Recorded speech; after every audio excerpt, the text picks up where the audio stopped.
Au lancement de l'iPhone X, Apple a viré son capteur d'empreinte pour le remplacer par un système de reconnaissance faciale, Face ID. Face ID, c'est quoi? C'est un système qui utilise 30 000 points lumineux pour faire une cartographie du visage de l'utilisateur pour ensuite déverrouiller l'iPhone.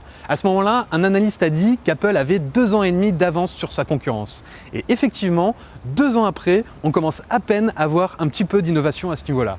Salut tout le monde, c'est Manu de Frandroid et aujourd'hui je vais encore parler du Pixel 4 et plus précisément de tous les capteurs qu'il a en façade. Vous me suivez? C'est parti.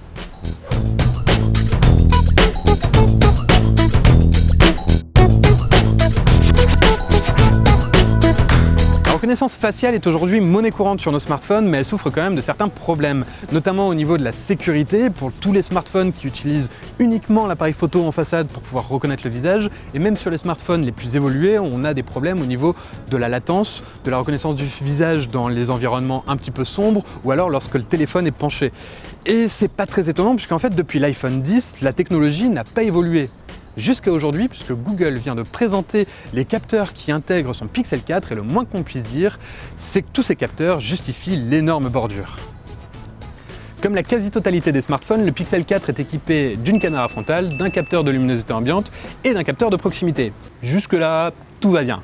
Comme sur l'iPhone, et comme chez d'autres d'ailleurs, puisque sur le Mate 20 Pro c'est pareil, il a également une caméra infrarouge, un projecteur de points lumineux, même si on ne sait pas exactement combien de points il projette, et un illuminateur infrarouge qui permet à tout ce beau monde de fonctionner même dans le noir. Sauf que le Pixel 4, il a quelques particularités en plus, à savoir une deuxième caméra infrarouge et également un système radar connu sous le nom de Project Soli, et c'est là que c'est intéressant. Tout d'abord, arrêtons-nous sur ce projet Soli. Concrètement, qu'est-ce que c'est? Eh bien, c'est un radar, comme dans l'aviation, qui envoie des ondes radio qui, quand elles lui reviennent, lui permettent de faire une cartographie de ce qui l'entoure et donc de lire et d'interpréter les gestes qu'on va pouvoir faire devant le smartphone.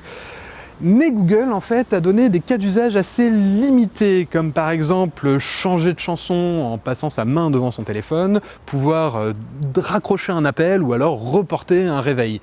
Sauf que ça, en fait, il y en a plein qui le font déjà juste avec le capteur de proximité et la caméra en façade.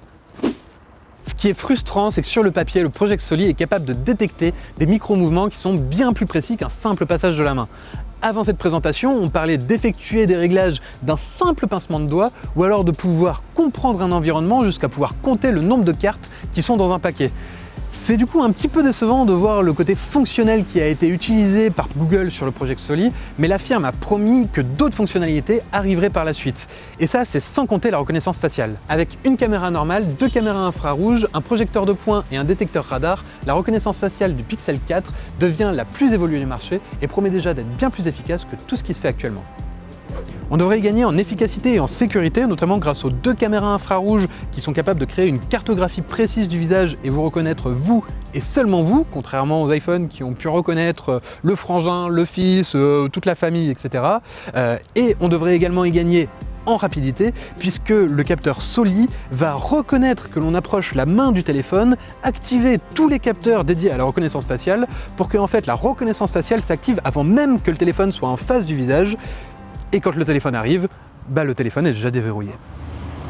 Et puisqu'on parle de la sécurité, Google a confirmé qu'il était possible d'effectuer des paiements mobiles et de les sécuriser grâce à ce nouveau système de reconnaissance faciale, ce qui n'est pas le cas de toutes les technologies à l'heure actuelle, puisque certaines ne sont pas assez sûres pour ça. Et le deuxième point important, c'est que toutes les données biométriques de votre visage ne sortent pas du téléphone, puisqu'elles sont stockées sur une puce à part qui, en plus, vu qu'elle est séparée, évite tous les problèmes de piratage.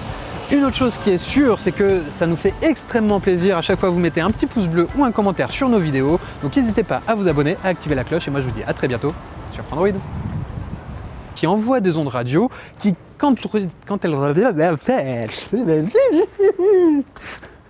je craque. Frandroid. Désolé, ça m'a gratté.